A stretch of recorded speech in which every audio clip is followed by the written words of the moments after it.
Alrighty then, hello everybody and welcome to the Alex Cuesta Show. I hope everybody is doing well out there this evening, Wednesday, August 31st of 2022, the last day of August. So when this is going to be hitting your ears, it'll most likely be the first day of September. Dave, things are going by really, really fast. Honestly, I hate that. I know when everyone's like, oh, as you get older, things go by faster, but it's true. And I really don't like that. I'm not going to lie, David. I'm not a fan of that. Yeah, things go by very quickly, especially when you sleep a lot. I don't know. I've been tired lately, so there's been a lot of sleeping in my venture. So again, I'm Alex. He's David. We're the Brothers Cuesta. We are here bringing you all the fun stuff on the Alex Cuesta Show. Like, share, follow, subscribe, rate 5 stars. Spread this word of mouth if you like it. Find us on the socials at the Alex Cuesta Show. So we have a fun one ahead of us. First things first, I had to start off by apologizing for my audio. At least in the last episode, if anyone listened, usually I sound much more clear because Dave and I, we tried to do this right. We spent the money, got some decent equipment. We wanted to sound good. We wanted to sound classy. And I usually, as I'm editing, I listen to a good amount of the playback. And I'm sitting there going why the hell do I sound terrible? And it's I try to do what I can to make sound but I sound bad. And then I did my other show with Dave Hyatt, the Talking and Oval show about track and field. We had two of our friends on, two buddies that came on the show to talk some track. And I listened again and I sounded terrible. And then it dawned on me. I used my computer not too long ago to participate in a Zoom meeting. In the Zoom meeting itself, just it was for work, I didn't use my mic in my headphones. I just used my regular microphone so for whatever reason, Zoom decided that even though I plugged in all my stuff, it's not going to switch it back to my microphone. So I apologize for my audio being terrible. If anyone that listened, it wasn't, it was okay quality for just if you're using it on your computer, but up to our standards, it was not. So I apologize for that. We strive to have pretty good audio. Sometimes we can't control if the internet's phasing us in and out. Only so much we could do about that. But in terms of the sound of our voices and everything, we try to do well. So apologies there. Dave, did you notice that while we were recording, or did you hear me just kind of normal? I probably, if I think back to it and I actually listened to it, I probably would say, yeah, I kind of noticed it, but I just didn't actually fully realize, because most of the time you can notice those audio problems, but it was just in the moment. I just didn't realize that was going on. Also, I don't like how you kind of slyly almost tried to blame Zoom a little bit. Oh, it kept me on my it was Zoom. One I chose. It was Zoom. It kept me on the input I chose. So I get it. You did plug everything in, and usually Zoom normally switches. It auto switches usually. Usually things switch. But as a person from a previous generation, you should know that it is your onus. It is on you to make sure that the program understands what you're trying to do. Yes and no, because I pay money for this program. So I'm paying good money for it. So the basic things like recognizing an advanced microphone should come in, and it usually does. So again, I will say, Dave, let's go this. It is 60-40 Zoom. Because it should work better, but I do have some audits. 60-40. It's 60. I'm not taking I'm not giving halfway. Not to something I pay for. I'm not going halfway to something I pay for. I don't know about that. Before we get into our main topic, Dave, I just want to talk about Tim Pool has put out a song. This is their second song in the many years. But this song, if anyone knows who Tim Pool is, if anyone listens to Timcast, it is a political show. I guess you could say it's right leaning, even though Tim Pool is not on the right. But it's a very, if anyone ever listens to Timcast IRL, they do have a lot of people from the right on it because the people from the left have gone insane. But Tim Pool is someone who is an avid supporter of Occupy Wall Street. He has a guy, Ian Croswell, on, who is certainly not on the right. They're just kind of logical people. But he put out a song, Only Ever Wanted. And it's not a political song at all. It's just a good song. And I recommend, if you like alternative rock and things like that, the drummer from The Offspring, Pete Barrera, who was kicked out of The Offspring because he couldn't get the vaccination because it has Guillain-Barré or whatever it is, Guillain-Barré, whatever that disease that was causing issues during the COVID vaccination. He couldn't get it. So The Offspring kicked him out. So he joined up with a group of guys from Timcast. They made a song. It's a pretty solid song. Dave, you listen to that song yet? Yes, I did. It's not bad. It's pretty good. It's not my favorite, but I think it's pretty good. It's definitely not amateur. That's the thing. Like no matter what it is, you could listen to that song and say, "Hey, I actually kind of like this." It's just not my favorite cup of tea. Yeah, and I recommend the music video too. The music video is actually pretty good. Mm-hmm. You go on YouTube, search Timcast Only Ever Wanted, and it starts off. It's a slower song in the beginning. I liken it to if anyone's ever heard the full song of the house theme song, "Mezzanine" by Massive Attack. It sounds more similar to that, and then it towards the end, the last minute and a half, it gets into a more hard rock sound. So overall, it's a pretty good song. I recommend going to listen to it. I just want to give it a shout out because I think it's a pretty good song, and I like what Tim Pool's doing in terms of getting involved in culture. So that's what we're trying to do here. We're trying to talk about everything and kind of throw ourselves in culture as well. So a little bit of support there for Timcast and what he's attempting to do. Yeah, I don't mind that, especially because it's not a overtly political song at all. It's just a song.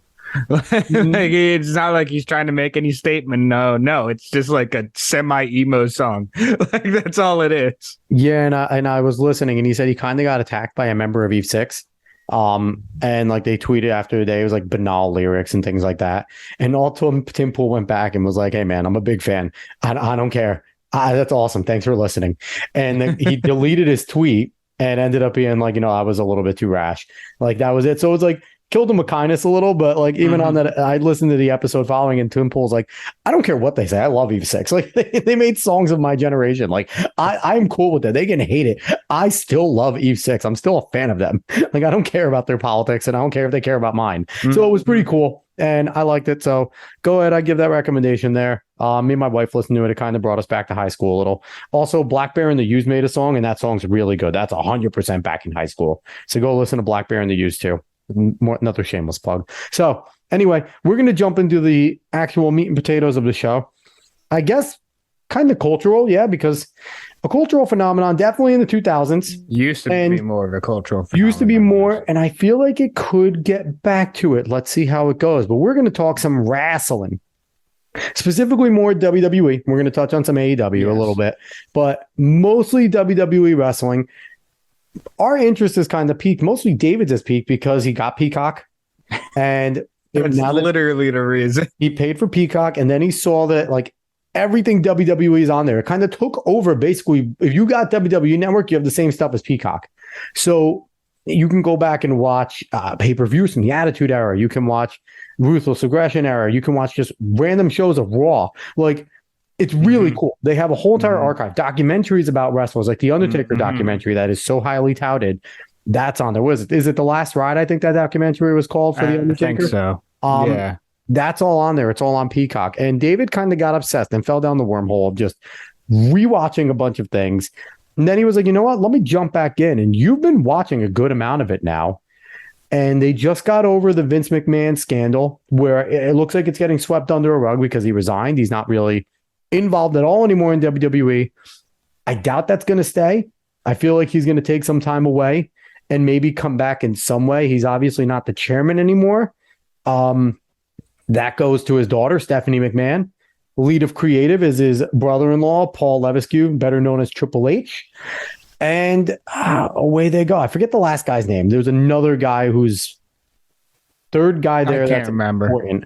I can't remember. But there's a 3-team tandem. They kicked Shane McMahon out, which sorry for Shane. That sucks. Shane McMahon's been an integral part of WWE, but I don't know all the ins and outs of Shane McMahon not being included in this, but he's not.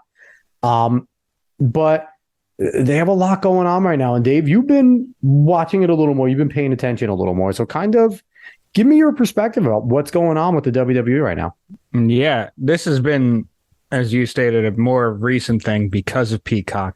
Funny enough, it's not because I pay for Peacock. It's because I have to pay for Xfinity. And because I have to pay for Xfinity, that package came with Peacock. So I was like, let me look at some of this stuff. And I ended up watching some of the little docuseries and documentaries they have on there.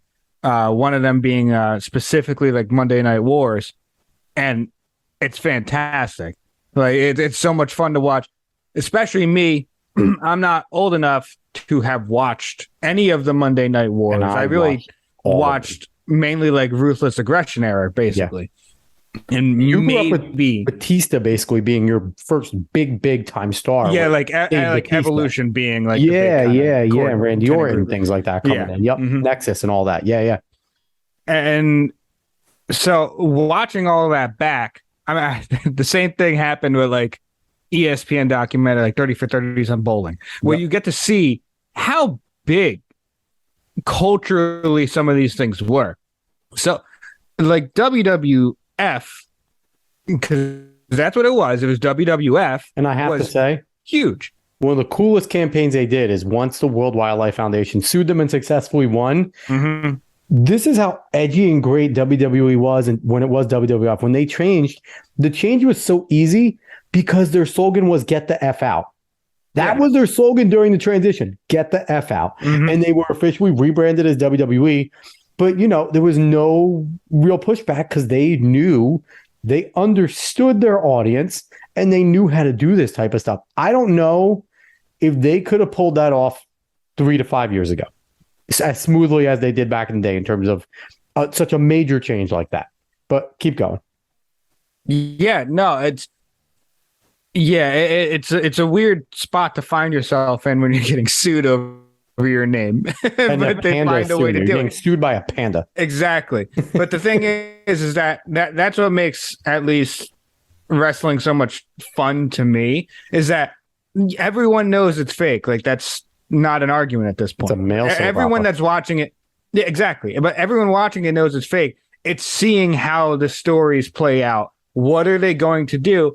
And how good are the performers in the ring? Because that shit's difficult. Yeah. That is very difficult to do. It's fake, but they really get fucked up. And I forget. The bumps aren't. I think it was somebody was talking about wrestling.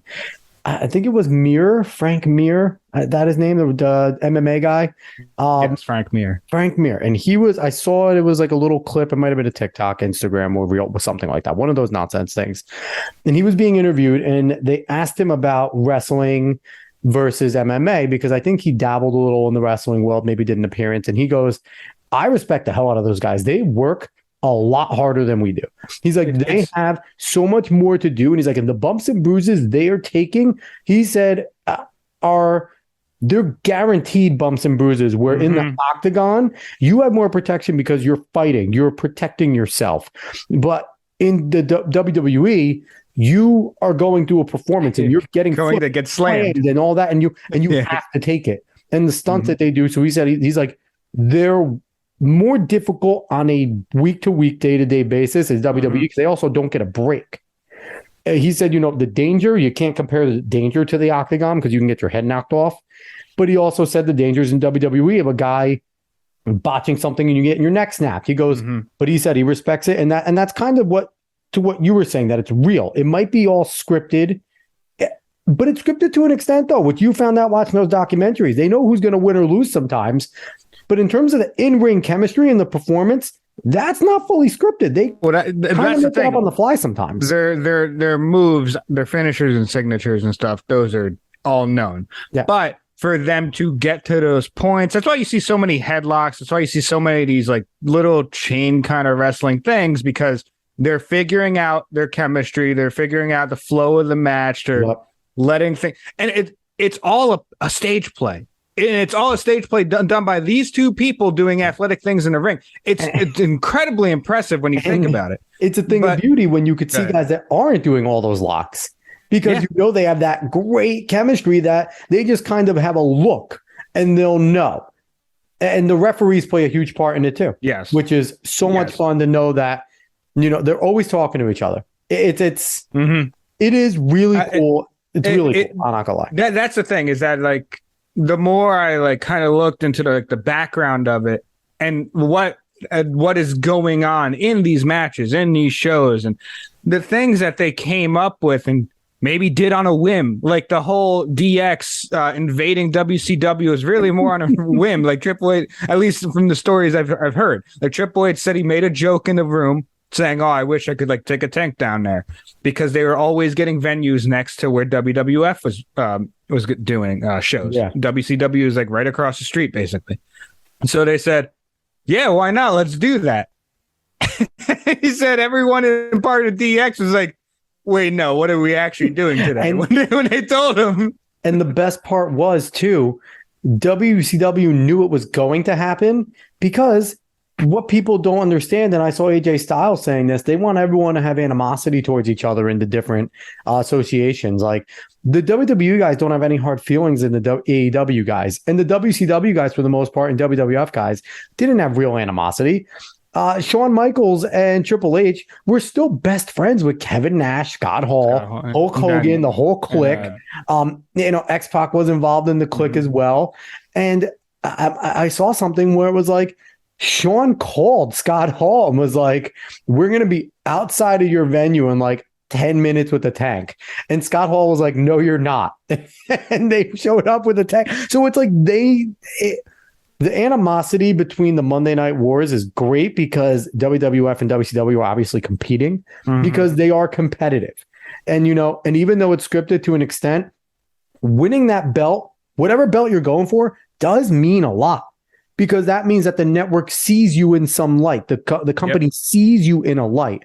And I don't know if people know this. The network that they're on has a lot to do with also the programming as well. The networks have a say with what creative is doing and what superstars are going around. And it's a really different world. And it's cool that you got back into it because it helped me start to get back into it too, Dave.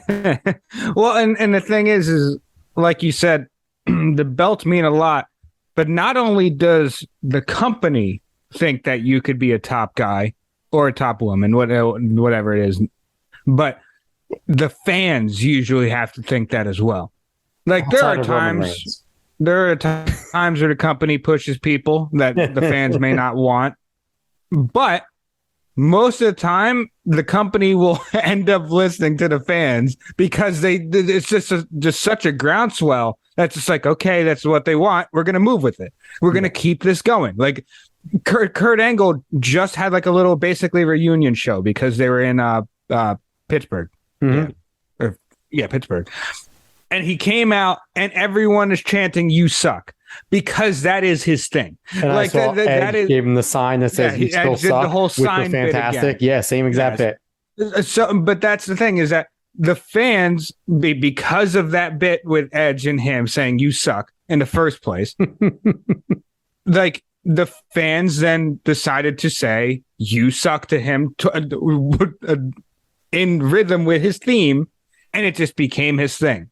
So I don't know. Wrestling is a very interesting entertainment model, sports entertainment model. I actually think sports entertainment works very well as a phrase for it. Yes. And overall, it seems that, for the time I was gone, the time you were gone from wrestling, maybe we would be wrong, but it seems like it's been on a downswing. Now, whether because culturally we've changed or because wrestling got a little bit worse, I'd probably argue it got a little bit worse, but I don't know. I wasn't watching it. It's hard for me to say if I wasn't fully watching it. But right now, at least with what I've recently seen, it seems like it's on an upswing. So things seem a little different right now. Like it's going back to not the heyday, but to some creative decisions here being made that remind me of the thing I used to watch.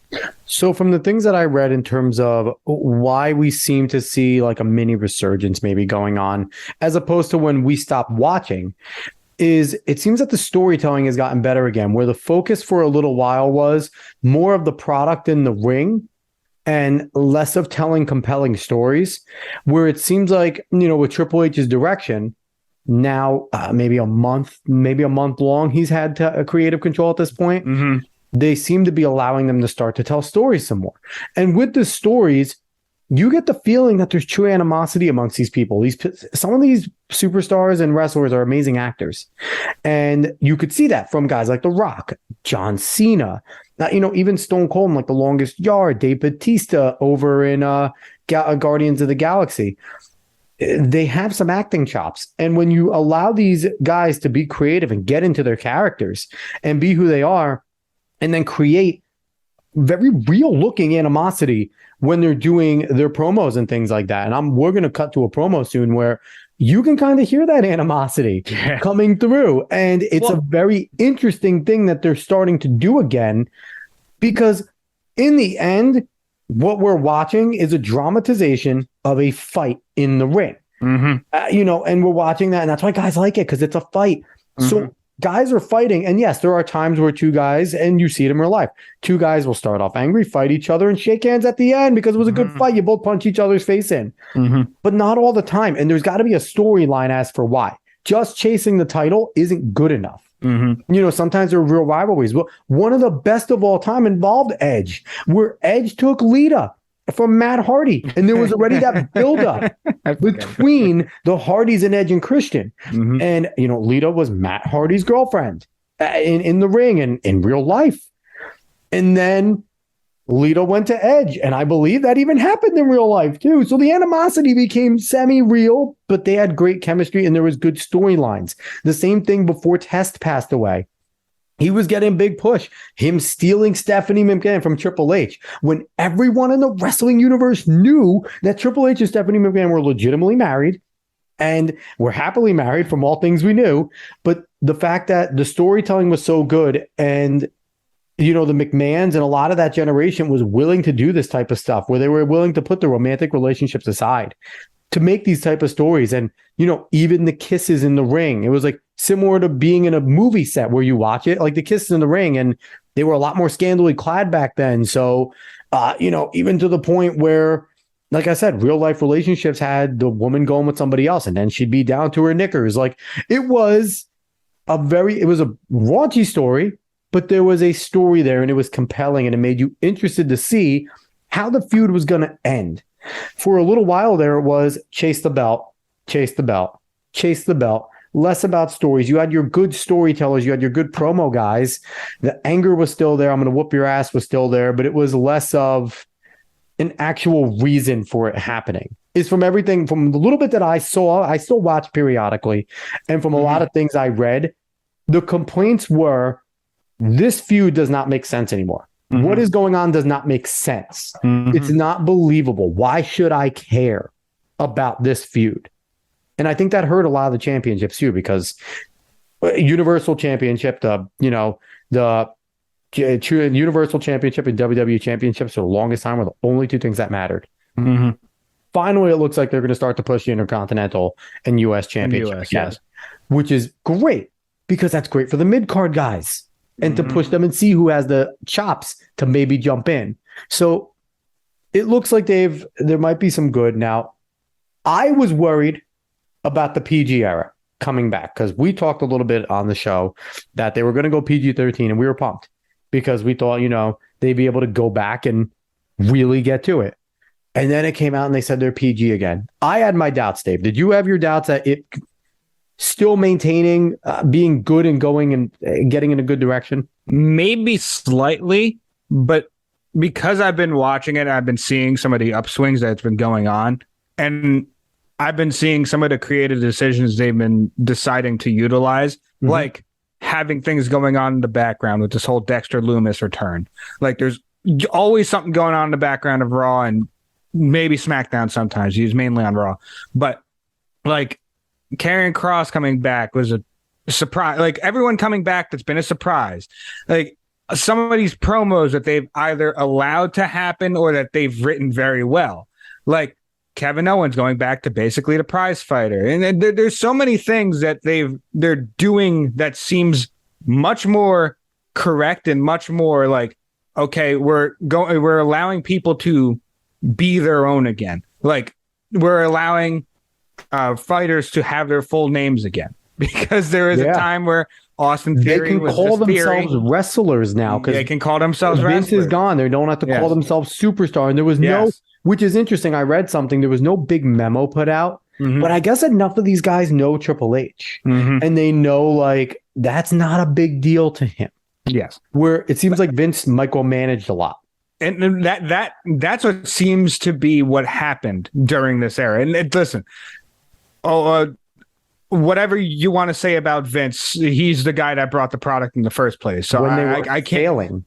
He brought Exactly. them So up and made them into this. I can down talk him in multiple ways, but in that way, like Vince is still high up there on a damn mountain. He's the god of sports entertainment. Yeah. There still is. He is the Mount Olympus. That's what I'm saying. Yeah. Yeah, but that's the thing. But the issue seems to have been is that he micromanaged too much. Maybe he just didn't trust people enough to cut the right promo or to do the right thing in this situation. I don't know. But Triple H seems to say, basically kind of going back to a slight attitude era decision here of saying, listen, guys, like, this is you go out there and do your best, like the best you can with what you have, because this is your ability. You've trained for this. Like, so I'm going to allow you to be a little more free, which seems to be working now. So I'm very interested. I know we're going to show this promo coming up. Yeah. Well, not a promo, and slightly a promo, but it's definitely a promo by two skilled guys there at promo. Yeah. Yes. But for me, it's just like you're allowing guys who weren't as good on the mic, a la Roman Reigns, not as good on the mic, who has gotten better, and you could see it now because you're allowing him to speak like he wants to more. You're allowing him to be more of just himself, just who he is as Roman Reigns.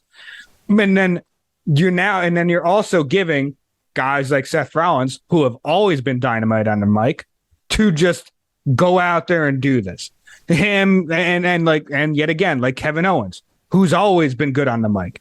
You just let him go out there, say what you want to say, cut the promo, get everyone excited. Yeah, in this era right now that we're in, CM Punk would have thrived because one of his biggest issues was the micromanagement and a lot of things that went on. Now, I have to ask you this about Vince, and maybe because you watched it a little more, and maybe you can think about this. So he definitely micromanaged. Has it been his failure, because this is ultimately on him, to really put Roman Reigns over as the main guy? Because to this day, Roman Reigns is not over as the main guy. Listen, Roman Reigns and Drew McIntyre are going to go at Clash at the Castle this weekend. I don't know anybody that is rooting for Roman Reigns to maintain his Universal Championship. Everyone wants to win. I would say that right now, especially, is because Roman's held the belt for so damn long. Both belts, I should say, for so damn long. But nobody wanted to see Roman Reigns win a match he didn't deserve to win again. In the initial pushing of Roman Reigns, I would 100% say, like, there's no point to it. I will say that in overall, it seems like, they didn't have any of those really large guys like WWE always has. Roman Reigns is one of those really large guys. Drew wasn't back at that time, and who else do they have? Well, Braun Strowman. Like, that's it. Are you going to give Braun Strowman the mic? Not as much. Like, he's not the worst, but he's not great. And then the thing is that Roman is a big guy, bloodline, just connected to The Rock in some way. Like, he looks the part. So they pushed him too hard. And I will say that the whole acknowledge me thing doesn't work anymore for me. I want him to stop saying it. Yeah. But from what I've seen, like, to have him say that in the first place works. In a wrestling aspect, it works, especially when the fans might not like you as much. Saying something like that, antagonizing the fans, like pushing towards them, that's wrestling 101. That's something that you do in order to just at least get a connection there. So the Roman is a very interesting animal because now he's pretty damn over, but us of our age are tired of seeing him win because he's had both belts for a while now. And just the last fight with Brock Lesnar, I mean, that was a lot of awesome. It was a great show, in that, but a terrible finish. It's just like, did everyone have to come out to help Roman win again? And I guess maybe it's a setup because I think they want Drew to win in Wales. Like, they think that'd be awesome. It's just like, so I think that's probably why they did that, which I kind of understand. But either way, it's just, he's held the belt for so long. We're tired of it. It'd be nice to see him do something else because he's not even on the program. Well, he's on it more now coming up to Clash of the Castle, but he wasn't even on the program that much where other guys were. So he's a very interesting case. And I will say there are some things where it seemed like Vince was pushing people who maybe the fans didn't want yet, but he was, I will give him this, like, yeah, you might not want Theory that much, but at least he's pushing someone a little newer. At least he was. I mean, Triple H is still and doing Austin that. Theory has skill too. He's not a bad guy to push. He's not a bad guy to push. Exactly. And so Vince had a lot of weird decisions. Yeah. Like the 24/7 belt. I mean, it's fine as a bit, but I feel like every wrestler knows that once they're going for that, they're kind of regulated to low hardcore title again. Except they're not called the hardcore title. It's the same exact thing. Exactly. And if you don't make it fun, if you don't cut randomly and go to do it and have anyone just get their ass beat in the middle of the street, like that was the fun of it. But it's a bit. It's not a big deal. You have a few guys that you label as hardcore, real guys, 24/7, always ready, and then you just let them go with it. Hardcore, Bob Holly, Hardcore Holly, ended up making the rest of his career out of doing things like that. Now, I think the biggest issue with Roman Reigns, to me, and someone who watched The Shield initially come, I was still watching wrestling by the time that The Shield became a thing, and they started to come out. And The Shield was, man, you want to talk about one of the funnest stables to come and take everything on right away? Like, I think New Day has been the best stable, with obviously being Big E's injury. Like, there is no New Day right now, really. But, New Day got over eventually because they figured out something well. But the Shield was over immediately. They had a mean streak. They came out from the stands. They just whooped everyone's ass. And that was fun. And, Roman Reigns doing the big power bomb to everybody. But here's the problem. I think out of all three guys, picking Roman Reigns was the wrong one. Dean Ambrose at the time, who's now John Moxley over at AEW, to me, Dean Ambrose was the logical guy to bring up. And I think everyone and their mother thought that Dean Ambrose was actually going to be the one that got pushed. And then Seth Rollins was very good and he was going to get there. And Roman was just going to be the big, strong dude. I think that's kind of where everyone thought it was going to go. And all of a sudden, here's the only guy who's not good on the mic out of that whole group now getting pushed because he's related to The Rock. Like, that's honestly what I think hurts him the most and what hurt him then. And any fans that have been watching from now on, we're still tired of Roman Reigns. We're tired of Roman Reigns because we just feel like he's not a bad wrestler, but did he really earn this? When you got in, and the Shield was fun because Seth was amazing on the mic. Dean Ambrose just looked crazy and was great on the mic. Roman Reigns was the muscle of that group. He wasn't a star. So it was like you go and you take, you take the guy that is just there to throw people through a freaking table. And all of a sudden we're supposed to believe that he's the leader. Like, they had no leader of the Shield, but he didn't say anything. He just yelled a lot. He was quite literally a Dragon Ball Z character powering up every single time. And I mean, and that's who you push. And I feel like that might have been Roman's biggest issue. If this was the plan, then they should have been his minions. And they, he should have just been, even if you want to make him the strong, silent type, they should have at least answered to him. And I feel like that was a big problem. And they never even got around to the point where, okay, you want them to come in unified at first, but then eventually you start to see Roman's the man of the pecking order. Okay, cool. And now he's the big superstar. Now it makes sense. It didn't make sense to push Roman Reigns the way they did. It just didn't. And to me, that hurts him to this day, because I still look at him and I think, and I've told you this before, he's going to go down as one of the least liked and probably the worst face of wrestling since the faces have gone around. Because, John Cena was the face. I feel like Randy Orton for a little bit. He's been the interim face a few times when they've been like trickling in. But you have John Cena, you have The Rock, you have Stone Cold, you have Dave Bautista, you have all these guys. And Roman Reigns doesn't add up to any of them. And he's nowhere near it. Even though he has this great title run, you can't put him near any of those guys. And even CM Punk, when he had it, CM Punk is a much better face of the company. That's my problem with Roman Reigns. And that's why I kind of will never be a fan of him. No, I get that. I mean, I was like somewhat still into it, the Shield. Yeah. When they came along. but I fell off before they broke up, I think. I want to say, I don't remember. Either way, but I get that feeling. I really do. It's just watching it, and I'm watching it. Go ahead. Go ahead. You go. I'm just saying, watching it more now, it's just like, objectively speaking, at least for me, I would say, maybe not objectively, but for the way I see it, is that I can at least see the improvement that he's made to try to fit the damn shoes, to try to fit what they're doing for him. And I think he's done a pretty damn good job getting to that point. And now, like, is he one of the weakest that we've seen to get to this top of the mountain? I think so. I mean, it has to be all said and done in order to say this. But he's also going against, like you said, guys like The Rock, Stone Cold Steve Austin, Hulk Hogan. Like these are huge faces that you can't really touch in the first place. So it's a difficult thing to do. And that's just the way I'm looking at it. It's just like, I don't want to hate on Roman Reigns because he is putting in a damn good ton of work, but I completely understand where you're coming from. I respect where Roman. It's just like, where it's just like, you're just like, oh man, I didn't want to see this guy be pushed this much in the first place, and now he's had both the top titles for like 2 years. So it's just like, what are they doing? Do they not have anyone else? Like, that's the question that you ask yourself. Yeah.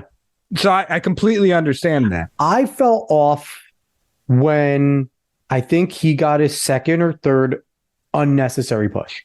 And it was just kind of like the creative was just obviously forcing Roman Reigns to win things and to get to the point and win the championship and this and that. And it was like, that's when I was just kind of like, I can't watch this. Like, as much as the other belts matter, the champion runs the show. The whole entire fun of the whole thing is to find out who's going to vie for that heavyweight title. Now there's two, so they always have it separate and then they unify it. That happens every once in a while. Just Roman, again, it's all undeserved, and I like it better now because they're doing more. But yeah, it is kind of a little bit. It's still shaky until Roman loses the belt. I don't know if I'm going to be able to be fully invested, and I hope they're smart and they give it to Drew McIntyre. And as much as I'm not a Drew McIntyre fan, but it's a different face. And yet again, I will say, just watching McIntyre and Sheamus work in the ring, I can't. McIntyre is actually ridiculously good. I mean, I love Sheamus. He's an unsung hero of WWE for me right now. But McIntyre he deserves the top billing he gets now. Yeah. So again, like we talked, I was worried about the PGR, right, Dave? I was saying to you, I was nervous. I did not watch the first Raw under Triple H's like full tutelage, right? You sent me a clip. It was a promo of Matt Riddle and Seth Rollins, and it's just a cut of it. It's not the full promo, but what was said here now gives me full faith in what's going on. I do want to say this isn't the first one. This is a while after Vince left, but this is just the last Raw that happened. This is the last one. Yeah. This is the last Raw that happened, and these two are going to have a match at Clash at the Castle coming up this Saturday. So this is the buildup, and they always do buildups like this. And just listen into what was said. If you have any doubt about whether or not wrestling's edge is going to be put back into it, just listen to this. Here, we talk about my family, man. Let's talk about your family. Oh, wait, you ain't got one because your wife divorced you and took your kids, and they don't want to see your bitch ass anymore, huh? What did you just say? Yeah, you heard me. Where are you? Bitch. Where are you? I'm here. Come find me. Dude, I'm not going to beat you up. I'm going to you up, bro. Where the are you? All right, where are you? Come find me, Where is he? Come where on. are you? Dude, you don't get I'm going to smash your face in. Okay, cool. Yeah. Keep playing games, bro. Keep playing games. I'm going to you up. And just from there, and if you could watch it, go on WWE's Twitter and look at this.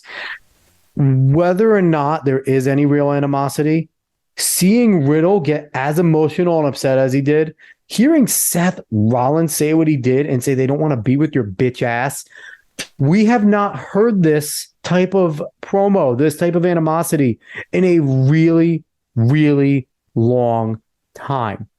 And Seth Rollins being the likable villain is so good for him. Is so good for him. And I am pumped to see him and Matt Riddle's match on Saturday. I am going to watch Clash at the Castle. Clash at the Clash at the Castle. There you go. I cannot do the English. Clash at the Castle this Saturday. And I want to talk about their card a little bit that they have come up. I found it. They have a pretty good card, Dave. Yes. They have a pretty good card. So starting off, Bianca Belair, Asuka, and Alexa Bliss in a triple threat against Bayley, Dakota Kai, and Io Sky. Now, people don't know, Bayley, Dakota Kai, and Io Sky have been walking around as a trio, and they're just kind of cause mischief. And I really kind of like the new Bayley coming out. Like, she's still the same Bayley, but she's not. And it's pretty cool. That should be good because there's a lot of talented wrestlers involved in that. That should be really good. Yes. Plus, I will say, I believe Sasha Banks and Naomi are now back into the internal roster. Yes. So do not be surprised if you see them come back at Clash. Absolutely. The next match, in this match, I am really excited for. It just got put in Clash. Edge and Rey Mysterio are teaming up again, and they're taking on Judgment Day, Finn Balor and Damian Priest. Dave, number one, Edge and Rey Mysterio together again. They are former tag team champions together. They have one of the greatest chemistries together. They're amazing. And what an opportunity for WWE to put Judgment Day over. Then they will. To put Finn Balor and Damian Priest over, and especially Finn Balor, who always has the potential, but never seems to fully reach it in terms of what he can be in the storyline. That's going to be a great match. Yeah, and I'm already seeing what's probably going to happen because they've had this storyline going for a minute now, especially with including Ray and Dominic in there. But Dominic, he hesitated to hit Rhea Ripley on Monday with the kendo stick. So something's going to happen. Dom's going to join Judgment Day. I already can see, I can see that kind of coming in some way. I don't know, but either way, that match looks like it's fun as hell. I will say I have one qualm with Judgment Day, and it's maybe it's because Ripley might not be fully cleared to take bumps and stuff. Yeah. But she's just not getting hit at all. She comes out there have been times where Ray jumped in, he caught them all by surprise, hit them with chairs and stuff like that, and then Rhea just pops up just so he doesn't hit Finn, and he just doesn't hit her with a chair, and it's just everyone knows Rhea Ripley's a good wrestler. Everyone knows that she's causing all this mischief to you. Why wouldn't you just hit her with a chair? It's probably because she's not fully medically cleared or something like that. That's probably the reason why. It's just an annoying part of the storyline. It's just just hit her, dude. What are you doing? She's been destroying you. She's kind of playing what the China role was with BH, where the male wrestlers didn't know what to do with her for the most part, because it's she wrestles the dude, she beats our ass, but I still don't want to hit her with the chair. She's still a woman. So they're kind of doing a good job with that because it's kind of believable. They're not going to knock Rhea Ripley in the head. Yeah. Even though she's tough as nails and they've had her beaten up on the dudes before. I mean, if it's not within a bell, and even in the mixed tag, they still don't wrestle her. She hits them. They won't hit her for the most part. So I could see them doing a good job using her as a shield because I don't think she's medically cleared yet, but it is cool to use her as a shield. It's a smart prop. Yeah. The next match we talked about, we saw the promo, Seth Rollins versus Matt Riddle. That's not going to disappoint because they are two very skilled. Should be at least a 4-star fight. I think we could be looking at the match of the night. I really do. I think those two are good enough to put on a match of the night. Anytime Seth Rollins is involved, if the other person across from them is skilled and can work well, it could be the match of the night because Seth Rollins may be the most skilled wrestler in the whole organization right now. He's always puts on a great show. Next match, you talked about Sheamus, and we talked about the importance of the Intercontinental Championship coming back. Yes. Yeah. Sheamus versus Gunther. And Gunther is a great newish comer. I know he's been around for a little bit, but he's getting a nice push. I think he's going to win this Intercontinental Championship. And to have the he has it. He has it. Yeah. To have this feud with Sheamus, who has been in the world title and obviously is a great worker. He has no problem dropping down and competing for U.S. championships and Intercontinental championships. So that's going to be a great match there. Dave, do you think Gunther's going to retain it, or they're going to change belts? What are we doing there? I think he will retain it because he has a couple names under his belt right now as Intercontinental. Like he just beat Nakamura on SmackDown not too long ago, which is a big name, but it was just on SmackDown. Yeah. So you want to get a big guy who's been in WWE for a while. Like Nakamura has been, but he hasn't been I would say he hasn't been at the level of what Sheamus was, because Sheamus was a champion that was knocking John Cena around. And I'm sure like that's Sheamus a pretty get the big Universal spot to at be one in. point. Was I don't he know about unified? Was he the unified champion at one point? No, I think he was just WWE champ. I can't remember. But he held it for a little bit too. But either way, he was knocking around John Cena. Like he was actually squashing John Cena in some matches. Yep. That is ridiculous. So to be at that height and to beat someone that was at that height is good. So I think Sheamus will do the job for Gunther at Clash, and I think that's just fine. Yeah. Next match, Liv Morgan versus Shayna Baszler. The storyline with Liv Morgan, I don't know if it's working for me, Dave. I don't know if I like the kind of accidental champion, confident but coy. Like, yeah, we'll see how it goes. She's hot, so that's what she has going for. Yeah. But I will say that, like, they're trying to find a direction, and I think they're trying to find it with Shayna's help here to like what's actually going to happen. Because now Shayna's been targeting the limb because she does have a UFC background, she has an MMA background, so she's been targeting the limb. She's coming in as like the big bad that just wants to go for the limb and just wants to destroy Liv. So I think that they're going to try to use this to actually push a babyface moment, because what happened with Ronda was not really a babyface moment. It was just like, what the hell is this? Yeah. You know how fickle WWE fans are. So you know that after that was going to happen, she was going to get the chance that she got. Was it deserved? Probably not. But either way, it was going to happen. So I think this is going to be their chance to really push the big babyface comeback moment for Liv Morgan. Are we going to get a Ronda appearance at here? Is she going to jump in, be done with her suspension, and then come in and kind of DQ the match? And Liv will hold it on that sense, but I'm coming for you. Type of deal? I feel like there's definitely a possibility. They've been doing a lot with cops recently. Mainly with the Loomis storyline, but she also was arrested, quote unquote, arrested at one of the SmackDowns. So I think that she does end up showing up probably at the end of the fight, and then the cops take her away again or something like that. Okay.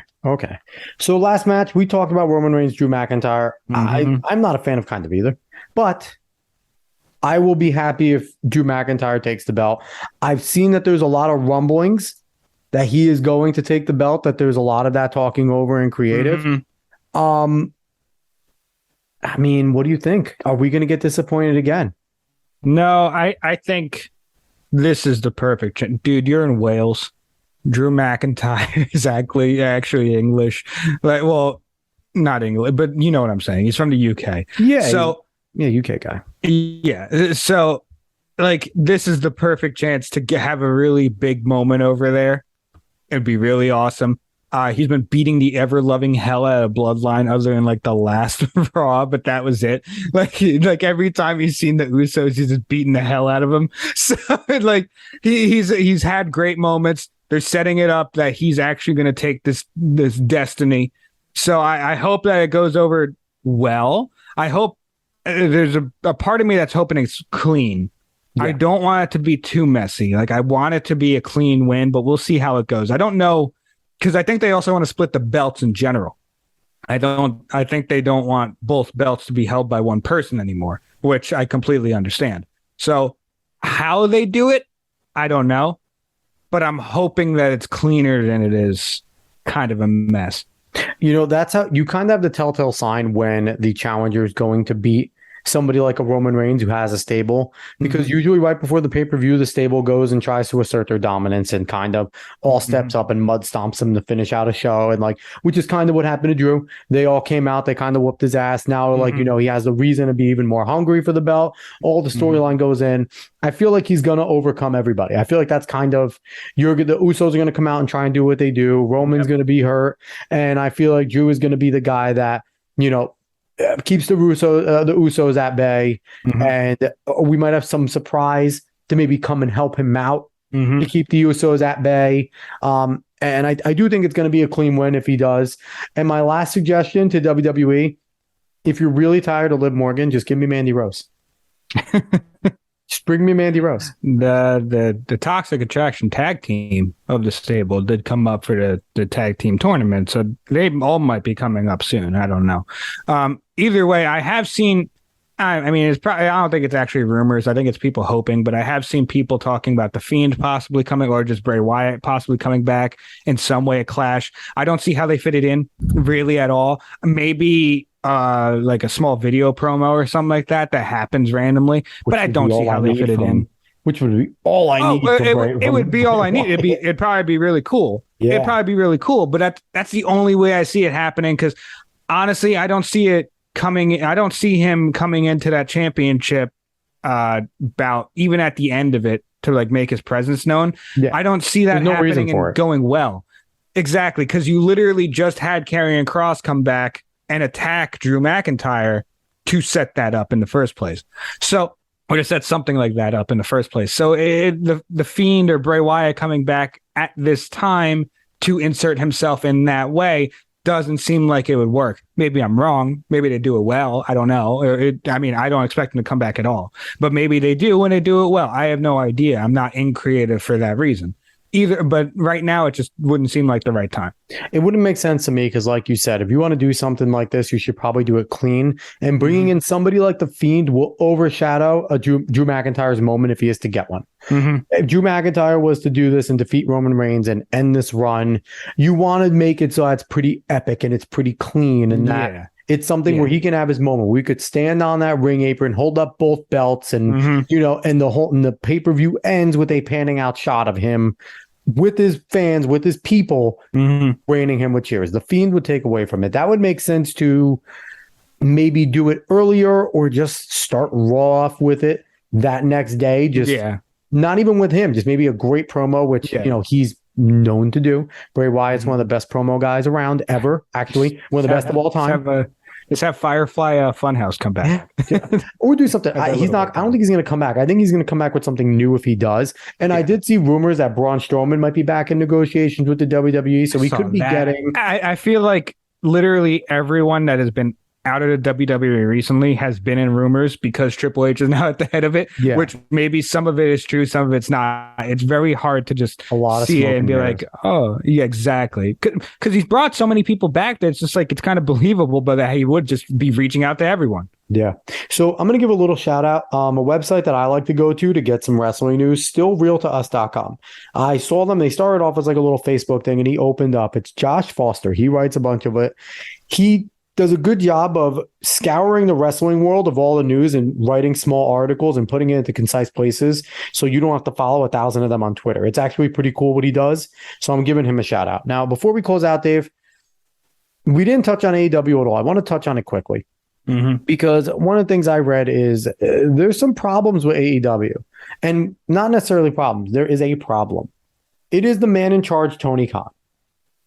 From what I've read a few places, he just kind of shoots from his hip with almost everything going on. And it makes me feel bad for some of the guys there that are doing a good job, that are really fighting hard, like your John Moxley's, like your CM Punks, like your Bryan Danielson, like those guys who are veterans and going out there, and even some of the younger dudes that are talented there. And, you know, some of the women, they have a great women's division in AEW. They're putting their blood, sweat, and tears in this. And you have a guy shooting from the hip who should know better. And it seems like AEW might be in trouble because they're now getting a little stagnant. And the pop is gone. And now WWE had got the pop back with Triple H being announced. They had a really good Raw with officially Triple H's full direction on this Raw, apparently, in creative. This was him completely, no more transition. And what does AEW do now? They need to respond. Like this, if you want to be in this battle, if you want to be the WCW to the WWE, you got to respond now. You got to do something big to keep your fans engaged. And from what I read, Tony Khan kind of does things like, I want JR to call the full Dynamite. No, now I only want him to call the second hour. Oh, no, he's going to call the whole thing again. And when he's asked about it, if this is going to be permanent. His answer is, let's see where this goes. And that's not a way to run a company. And especially a promotion which relies on scripting and storytelling and things like that. So, I mean, I feel bad for a lot of the guys on AEW because, Chris Jericho stuff. We grew up watching these guys, Jeff Hardy, and guys that are very good that I'll watch an AEW show just to watch them. Sting's there. Like, they have a lot of good talent on that roster and good young talent. And it would just be a shame to see it run to the ground. Like, Eric Bischoff, Vicky Guerrero, where are you? Go kick Tony Khan out. Go save that promotion, because I feel like those are two people that could do a good job and really make AEW something, in my eyes. I don't know if you have a different view. It gets difficult. I don't watch any AEW, just to be fully clear on this. I don't watch it. Search for it because but if I catch it, I'll watch it. But it's not because I don't like it or anything. It's just I'm bad at watching things in the first place, and WWE is lucky I'm watching it now. But just they owe that to Peacock. But I don't watch any AEW, but I have heard of some of the issues, and I've seen some of the good things, and now I've seen the bad things that have been happening recently. Because really, it's been recently that all the bad things are kind of coming together. And of course, that's also happening at the time where WWE seems to be on an upswing. So they have a lot to really worry about here. Now, I have seen some things come out where people, I don't know, maybe they're just trying to dissuade some of the bad press.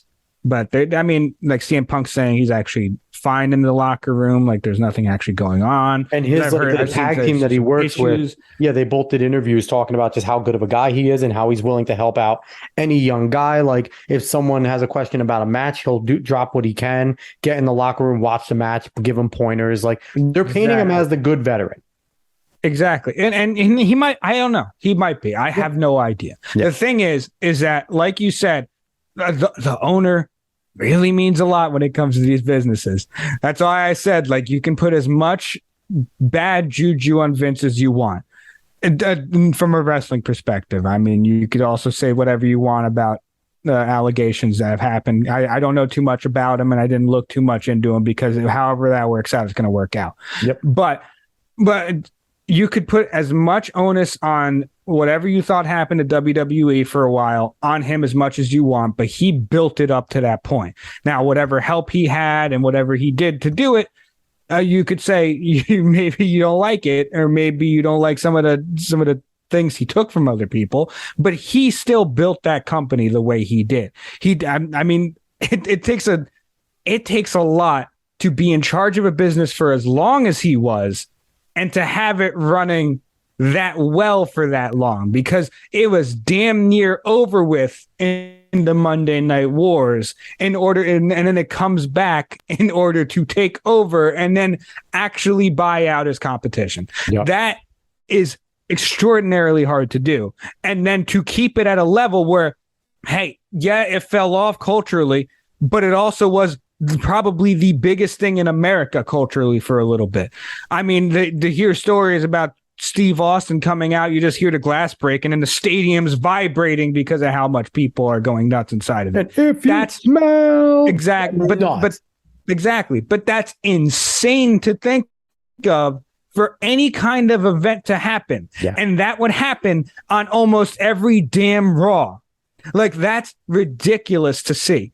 So the owner really does mean a lot, especially if the owner is hands-on, and Tony Khan is being hands-on. So when every single mistake he makes is going to compound. Yep. That's the issue here. Yeah. It's not that just like, oh, it happened and that's going to linger. Some linger, some don't. But the issue is that people remember slightly.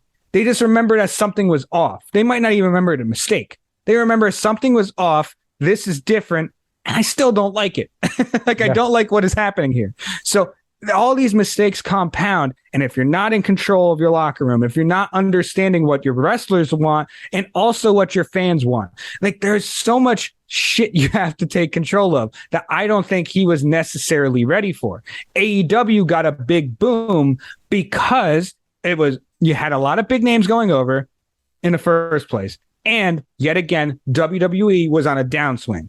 It was not the powerhouse it was. It was still big, but not the powerhouse it was. Because I can't remember who said it, but even right now, AEW is nowhere even in the league of WWE. They're not in the league of WWE right now. They're not in the league They're of TNA. trying. They're not what TNA was either. Like, they're really not.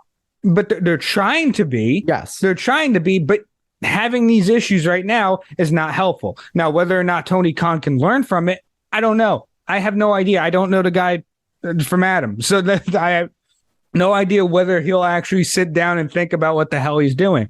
But this is not good to have when who you would see as your competition is on an upswing, because they damn sure don't see you as competition. Certainly. Yeah, no, WWE is not worried about AEW in any way, shape, or form. Now, last question before we close out. Back to WWE real quick. One of the things that turned me off from WWE when I was watching and I stopped is they stopped changing the belt, especially the heavyweight belt on Raw and SmackDown. Mm-hmm. You didn't see the championship matches anymore. And you used to get those a good amount on the brand shows. Yes. Brand mattered. Raw mattered. Mm-hmm. SmackDown mattered. Mm-hmm. You weren't just seeing, a tag team championship or a women's championship or even an intercontinental championship. The main event would be a rematch from Sunday night's pay-per-view. Or the belt again. Or a few weeks later, you'd get the belt up for it. Like, the champions defended the WWE title pretty frequently on Raw, especially. And do you think Triple H is going to get back to that? Because I feel like that helped a lot when you couldn't miss a Raw. You couldn't miss a SmackDown because you might miss the championship belt changing hands. And that was really important and really interesting. Do you think we're going to get that a little bit back? Do you see us going towards that direction with the way Triple H is doing things? If they do break up the belts from Roman, there is a possibility of it. And that's another thing that's probably why people don't like Roman very much right now. Well, some people might not like Roman very much right now because I'm pretty sure his merch sales are huge. People definitely do like him. They do. But is that both big belts are on him, and he's only going to be really fighting to defend these belts at the pay-per-views. Yeah. So it's just like there's stagnation there. And now there's been stagnation there for a while. So it's just like, okay, we need these off of him, not because it's him, but because it's just been there for a while. We need these off of him, and we need these split up so that the brand could have the mountainous amount of storylines that they used to have running at one time, because those belts can add a lot to the storylines, whether it's just a one-on-one rivalry or triple threats or fatal four, like we used to do all that things stuff that could be happening on That's Raw what I'm saying. SmackDown, yeah, exactly. So like you could have a lot of big things happening with these belts, and also now you could have people dropping from intercontinental and US and other things, because once they drop from there, if you really want to push them for the WWE championship or the universe, whatever it is now, because they might even be changing it soon, I don't know. But if you want them to go for the bigger belts, you could have them drop the intercontinental and go for it. It's not just, they're going to have to start a storyline with Roman Reigns or anyone else that holds the two belts. No, now they can start it with whoever has the belt at that time on their brand. So I blame Chris Jericho in the end for being the first ever unified champion. It's his fault. Undisputed champion. But yeah, first ever undisputed champion. But yeah. All right, Dave. We packed a good amount of wrestling talk into the show. We did. I found it fun. I hope it was interesting for everyone else out there. And if you don't like wrestling, go get Peacock and do what David did and then learn to like it after watching. Like I said, the documentaries are a lot of fun, mainly because you get to see the behind the scenes. I heavily recommend Monday Night Wars. It's an older one from like 2000 something. I don't know. You can tell it's older, but they start off. This is my final word, by the way. Don't go to me again. But they start off talk to me with exactly. They start off with basically what happened Monday Night Wars, and they give that like 2 to 3 episodes, like beginning, middle, end. Yeah. And then they go through like the big things and the big people that mattered during the Monday Night Wars. So like they'll actually go and talk about The Rock during this time and how he started and what he mattered to the Attitude Era in the Monday Night War. The Stone Cold Steve Austin. They'll talk about The Click. They'll talk about so many things, and they all get their own episode. So I thought that was just really, really cool to see. and just to see the ins and outs of what the hell was going on here, because that was a big moment in American culture. And it's just these two big brands going at each other. And it's awesome to witness. It's awesome to watch history like that happen. And, the cool thing is, since WWE owns WCW, ECW, and all that now, you get perspectives from everybody, which is nice, which is really cool. And I forgot to mention, if you want to go back and watch WCW and ECW stuff, that's also on there. Yes. You can go, if you love Starrcade and you really like that, you can go watch all the Starrcades, the December to Dismember. Like, they're all there. So you can enjoy all that. If you're just an old school wrestling fan, you don't want to watch any of the new stuff, still worth grabbing Peacock. Peacock's actually solid. It annoys me that we have to get so many streaming services that we might as well get cable again, but I digress. It's just cable package. It is cable. It's really funny. Yeah, it's the same exact damn price as cable. All right, everybody. I really appreciate everyone for listening. And if you like what you heard, please like, share, follow, subscribe, rate 5 stars on Spotify and iTunes. Spread this word of mouth, and go find us on the socials at The Alex Cuesta Show. We will be back next week with another fun-filled show. Everybody, so long.